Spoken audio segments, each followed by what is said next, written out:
What's going on, people? I'm going to show you real quick how to fix a rattly door panel. When the bass hits, this is so annoying. You see how much play that has in it?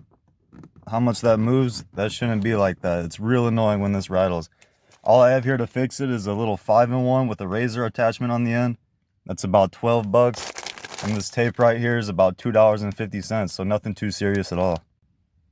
Now when you're going to pry this up, you want to take the thinnest edge of your piece and just slide it right along any gap you can find there and just pry it up.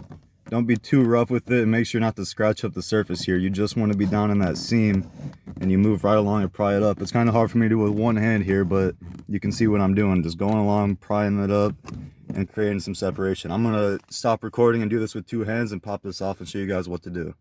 So once you have this whole seam here nice and separated, you're going to go and pry it off with your hand from this end, just like this, like a clamshell. What you want to make note of is that you do not need to be gentle. You don't need to be super slow when you do this. You want to get it off all in one motion, because the slower you do this, the more likely you are to break your clips. We're going to just flip this over here and disconnect this wire harness. I need two hands to do that. Do not pull on the wires. You want to pull from the wire harness itself, otherwise you have a chance to damage that connection right there. Alright, so this is the real meat and potatoes of the work here. You see I have this all inside. The wire harness just pulls straight out. It's not a problem at all. What you want to do is you want to take your weather stripping tape right here, and between each of these clips from this, you're going to unravel that and measure it out to that length and just stick it right down in there. So when you buy your tape, you want to make sure it's not very wide so that it can get in between these connections without a problem.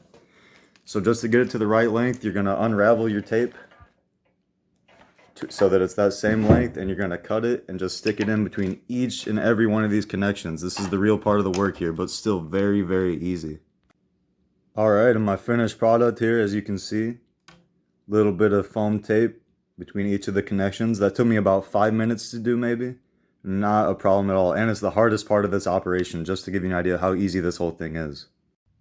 Alright, now back in the car, as you can see, I reconnected our wiring harness here.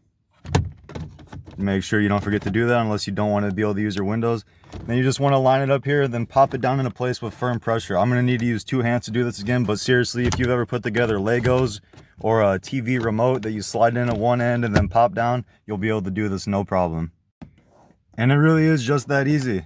Nice and clean, not nearly as much play. Minimize this gap right here. Nice and flush. You can never tell that there's tape separating the connections there.